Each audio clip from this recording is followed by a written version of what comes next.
Hello dear students. Next topic start करने से पहले आज हम थोड़ा सा हॉट क्यूज़ के बारे में थोड़ा डिस्कस कर लेते हैं।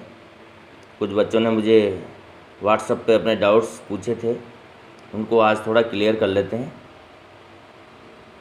इसमें देखिए हॉट क्यूज़ यहाँ पर, why zinc granules are use in this reaction. देखिए जिंक को हम वैसे भी ले सकते थे, पर यहाँ ग्रेन्यूल्स मतलब उसके दानों की फॉर्म में क्यों लिया गया।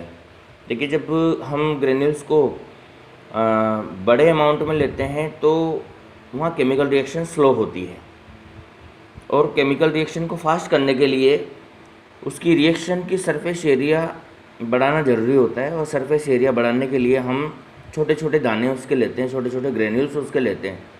तो ये रिएक्शन की सरफेस एरिया को बढ़ा देता है, जिससे रिएक्शन की रेट इंक्रीज़ हो जाती है। नेक्स्ट जो क्वेश्चन है, how you test the hydrogen gas, ये आपको पता ही है, मैथमेटिक्स से आप कर ही लेंगे। By the bubbles of hydrogen gas. अब ये हाइड्रोजन गैस के बबल्स जो है ऊपर क्यों उठते हैं, ये बाई लिख रहा है लेकिन ये वाई है यहाँ पे, क्यों ऊपर उठते हैं उसके पीछे जो रीज़न है वो मेन रीज़न यही है कि हाइड्रोजन गैस जो है हमारी एयर से जो है लाइट होती है, और लाइट होने की वजह से वो ऊपर की तरफ उठते हैं। And Y it is use dilute sulphuric acid. Sulphuric acid देखिए आप जानते हैं सल्फ्यूरिक एसिड जो होता है तेजाब होता है, और ये ह्यूमन बॉडी के लिए और ऑर्गेनिज्म के लिए बहुत ज़्यादा हार्मफुल होता है। अगर इसको हम कंसनट्रेट फॉर्म में लेंगे, डाइल्यूट का मतलब होता है पतला और कंसनट्रेट का मतलब होता है गाढ़ा, गाढ़े फॉर्म में अगर हम लेंगे तो ये हमारी बॉडी के लिए बहुत ज़्यादा हार्मफुल होगा। और इस वजह से यहाँ पर हम डाइल्यूट लेंगे, क्योंकि केमिकल रिएक्शन में कभी भी कुछ केमिकल निकल के बाहर आ सकता है, आपकी बॉडी के ऊपर गिर सकता है। तो केमिकल रिएक्शन के अंदर हमारी बॉडी को कम से कम लॉस हो, इस वजह से डाइल्यूट सल्फ्यूरिक एसिड लेते हैं। ठीक है, कंसनट्रेट लेने में जो है खतरा ज़्यादा होता है, इस वजह से डाइल्यूट सल्फ्यूरिक एसिड लिया जाता है। बच्चों आप ये हॉट क्यूज़ का मतलब तो जानते हो ना, बता चुका हूँ वैसे मैं। हॉट क्यूज़ जो होता है इसमें एच का मतलब तो होता है हाईली, ओ का मतलब होता है ऑर्डर, और टी का मतलब होता है thinking. Highly order thinking questions. इसके बाद में अपन आगे चलते हैं इसमें। Why the magnesium ribbon is rubbed by the sand paper. Sand paper से क्यों रगड़ा जाता है मैग्नीशियम रिबन को यूज़ करने से पहले। देखिए इसका जो मेन रीज़न है, मैंने कहा था कि मैग्नीशियम रिबन जब पड़ा हुआ रहता है तो उसके ऊपर इम्प्योरिटीज़ रहती है, और उन इम्प्योरिटीज़ को हटाने के लिए हम इसका यूज़ करते हैं ताकि, और आप जानते हैं केमिकल रिएक्शन के अंदर हमेशा प्योर सब्सटेंस ही यूज़ किया जाता है। तो प्योर सब्सटेंस लेने के लिए पहले उसको उसके ऊपर से इम्प्योरिटीज़ जो होती है उन इम्प्योरिटीज़ को हटाया जाता है, उसके बाद में उसका यूज़ किया जाता है। Why it is advise to wear black goggles before. देखिए वेल्डिंग करते हैं उस समय एक स्पेशल टाइप का जो होता है ग्लास वो पहना जाता है, या ब्लैक गॉगल भी वो पहन सकते हैं। उसके पीछे जो मेन रीज़न है उसकी वाइट डेजलिंग फ्लेम होती है, और वो आँखों को जो है नुकसान पहुंचा सकती है। इस वजह से आँखों को नुकसान से बचाने के लिए आप जो है ब्लैक गॉगल्स का यूज़ करते हैं। ये चश्मे हैं, काले चश्मे का यूज़ किया जाता है ताकि आँखों पे जो है कम से कम उसका इफ़ेक्ट हो। Why the magnesium ribbon is burn with white dazzling flame. देखिए एक्सोथर्मिक रिएक्शन होती है जिसमें बहुत सारी हीट जो है लिबरेट होती है, और हीट लिबरेट होने की वजह से वहाँ पर वाइट डेजलिंग फ्लेम हमें नज़र आती है। कुछ और हैं ये, देखिए ये सारे क्वेश्चन एक तरह के हैं। Prove that the change of state है, सारे के सारे केमिकल रिएक्शन की जो करेक्टरिस्टिक्स हैं उसके ऊपर हैं। Prove that the change of temperature, देखिए इन सब का क्वेश्चन एक जैसे एक तरह से अपन को देना है। प्रूव दैट, जैसे मान लीजिए prove that the change in the colour is a chemical reaction. तो आप क्या करेंगे, पहले वो कलर चेंज की एक्टिविटी वहाँ पर परफॉर्म करेंगे, और उसके बाद में उसमें आप लास्ट में केमिकल रिएक्शन लिखेंगे और कहेंगे कि ये केमिकल चेंज हो रहा है। इस वजह से जो है यहाँ पर जो है that is the chemical reaction. मतलब उसी को इसी तरह से टेम्परेचर चेंज में टेम्परेचर चेंज वाली आपको एक्टिविटी लिखनी है और लास्ट में उसका कंक्लूजन लिखना है। इसी तरह से 5 क्वेश्चन आपको सोल्व करने हैं। अब हम नेक्स्ट टॉपिक स्टार्ट करते हैं। यहाँ से नेक्स्ट टॉपिक अब हम लेते हैं केमिकल इक्वेशन। देखिए केमिकल रिएक्शन आप जानते हैं, केमिकल रिएक्शन जो होती है वो एक फ्लास्क के अंदर होती है, लेबोरेटरी के अंदर, और उस फ्लास्क में हमें कुछ नज़र नहीं आता है, कुछ लिक्विड सा ही उसके अंदर कलर ज़्यादा हमें नज़र आ जाते हैं, बाकी कुछ नज़र नहीं आता है। और उसको समझने के लिए, उसको नोटबुक में नोट करने के लिए हमें कुछ सिंबल्स की और कुछ फार्मूलाज की इनकी ज़रूरत पड़ती है। तो उन्हीं को रिप्रेजेंट करने का जो तरीका, जो केमिकल रिएक्शंस जो होती है उनको कॉपी में रिप्रेजेंट करने का जो मेथड होता है, उसे केमिकल इक्वेशन के नाम से हम जानते हैं। तो यही डेफिनेशन यहाँ पर दे रखी है। The representation of chemical reaction is known as chemical equation.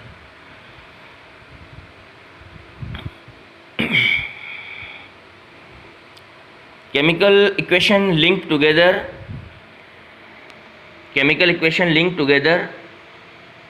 the reactant with product, so we can say that the chemical reaction can be summarized by the chemical equation। ये दूसरी डेफिनेशन है इसकी कि इस केमिकल इक्वेशन जो है reactant और product को एक दूसरे से लिंक करने का काम करती है, और इसी तरह से उसको समरी रूप में, समराइज रूप में लिखने का जो पैटर्न होता है उसी को ही हम केमिकल इक्वेशन कहते हैं। टाइप्स ऑफ केमिकल इक्वेशंस, लिखने के जो पैटर्न हैं, यानी इसको रिप्रेजेंट करने के पैटर्न कौन कौन से हैं। दो टाइप से अपन यहाँ पर दो पैटर्न हैं इसके, एक तो वर्ड इक्वेशन और दूसरा होता है सिंबल इक्वेशन। वर्ड इक्वेशन में जो केमिकल रिएक्शन है उसको वर्ड्स की फॉर्म में लिखा जाता है। जैसे कोई भी रिएक्शन है, जैसे मान लीजिए ये है, तो ये यहाँ तो हमने फॉर्मूला लिख रखा है नॉर्मल जो अपन यूज़ में लेते हैं, तो यहाँ इसकी जगह स्पेलिंग लिखेंगे आप अमोनिया, और यहाँ पर इसकी स्पेलिंग लिखेंगे हाइड्रोक्लोरिक एसिड, फिर ये एरो लगाएंगे और फिर यहाँ स्पेलिंग लिखनी पड़ेगी ammonium chloride. That is the word equation. Word equation link together the name of products, we can say that representation of chemical reaction by the words is known as word equation. तो ये word equation होती है जिसमें हम chemical reactions को words में represent करते हैं। इसका एग्जांपल ये दिया हुआ है यहाँ पर, मैग्नीशियम ऑक्सीजन, मैग्नीशियम ऑक्सीजन से रिएक्ट करता है और मैग्नीशियम ऑक्साइड का फॉर्मेशन यहाँ पर करता है। इसी तरह से sodium hydroxide, sulphuric acid, acid और लिखना पड़ेगा यहाँ पे,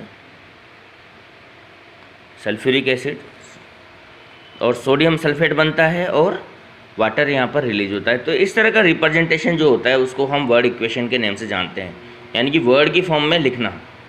अब नॉर्मली हम सिंबल इक्वेशन का ही यूज़ करते हैं, आजकल हम जो यूज़ कर रहे हैं वो सिंबल इक्वेशन ही यूज़ करते हैं, क्योंकि यही ज़्यादा बेटर है और लिखने में भी ईजी होती है।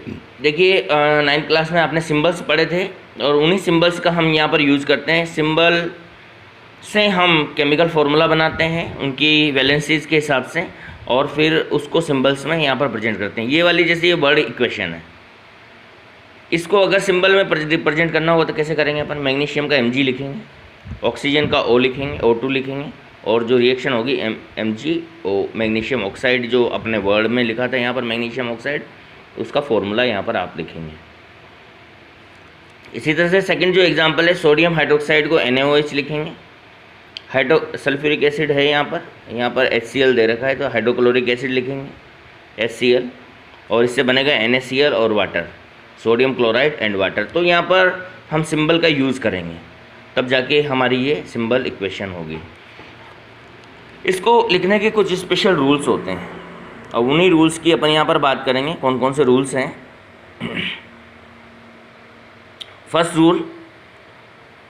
फर्स्ट रूल जो कहता है आपका कि हमेशा रिएक्टेंट को हम लेफ़्ट हैंड साइड में लिखेंगे और प्रोडक्ट को हम राइट हैंड साइड में लिखेंगे, और अगर एक से ज़्यादा रिएक्टेंट है या एक से ज़्यादा प्रोडक्ट है तो उनके बीच में प्लस साइन आप लगाएंगे, ठीक है। सेकंड है कि रिएक्टेंट से और प्रोडक्ट बनाने के बीच में आप एरो का निशान यहाँ पर लगाएंगे, ठीक है। इसके बाद में ये डायरेक्शन, इसका डायरेक्शन का जो ये पॉइंट है ये हमेशा आप किधर रखेंगे, प्रोडक्ट्स की तरफ ही रखेंगे। रिएक्टेंट, ये जो टेल होगी ये रिएक्टेंट की तरफ होगी और जो ये हेड होगा ये प्रोडक्ट की तरफ होगा। तो ये थर्ड इसका रूल है। जैसे यहाँ पर एग्जांपल दे रखा है NaOH, sodium hydroxide, HCl, hydrochloric acid. दो हैं तो दो रिएक्टेंट हैं, इनको रिएक्टेंट कहेंगे। जो लेफ्ट हैंड साइड में आपने लिखे हैं उसके बीच में ये प्लस आपने लगा रखा है, जब एक से ज़्यादा रिएक्टेंट है तो प्लस लगा देंगे और फिर ये एरो लगाएंगे। एरो शो करेगा ये दोनों मिलकर इसको बना रहे हैं। तो अब ये इधर इस राइट हैंड साइड पे आप क्या लिखेंगे, इसके प्रोडक्ट लिखेंगे NaCl और HOH। HOH मतलब क्या होता है, वाटर होता है। इसको आप कैसे लिख सकते हैं, H2O की फॉर्म में भी आप इसको लिख सकते हैं, ठीक है। तो ये तो हो गया आपका रूल्स ऑफ सिंबल इक्वेशन की, कौन कौन से रूल्स आपको इसमें फॉलो करने हैं। इसके बाद में अपन यहाँ पर बात करेंगे अनबैलेंस केमिकल इक्वेशन और skeletal equation. Unbalance chemical equation जो नॉर्मल इक्वेशन होती है, जिसको बिना बैलेंस के हम लेफ़्ट साइड और राइट साइड में जो नंबर ऑफ एटम्स हैं वो इक्वल नहीं हैं, तो इसको हम अनबैलेंस या स्केलेटल इक्वेशन कहते हैं। एक chemical equation, the number of atom, the different elements on both sides of the equation is not equal, यानी इक्वल नहीं होते हैं। These are known as unbalance और स्केलेटल इक्वेशन, ठीक है। इधर नाइट्रोजन 2 है, इधर नाइट्रोजन 1 है, इधर हाइड्रोजन 2 है, इधर हाइड्रोजन 3 है, तो बैलेंस नहीं हो रही है, तो ये अनबैलेंस या स्केलेटल। इधर इसी तरह से मैग्नीशियम 1 है, इधर भी 1 है, लेकिन इधर ऑक्सीजन 2 है, इधर ऑक्सीजन 1 है, तो ये भी अनबैलेंस इक्वेशन की फॉर्म में ही आती है। अब ये तो इसकी स्केलेटल इक्वेशन या अनबैलेंस इक्वेशन हो गई। अब इसको बैलेंस करना बहुत ज़्यादा नेसेसरी है, दोनों तरफ इनकी नंबर इक्वल करना ही बैलेंसिंग कहलाती है, ठीक है। जैसे इधर नाइट्रोजन 2 है तो इधर भी 2 होने चाहिए, इधर हाइड्रोजन 3 है तो इधर भी 3 होने चाहिए, तो इसी को हम बैलेंसिंग कहते हैं। In the chemical equation the number of atom of different element on the both side of chemical equation are equal, these are known as balance equation.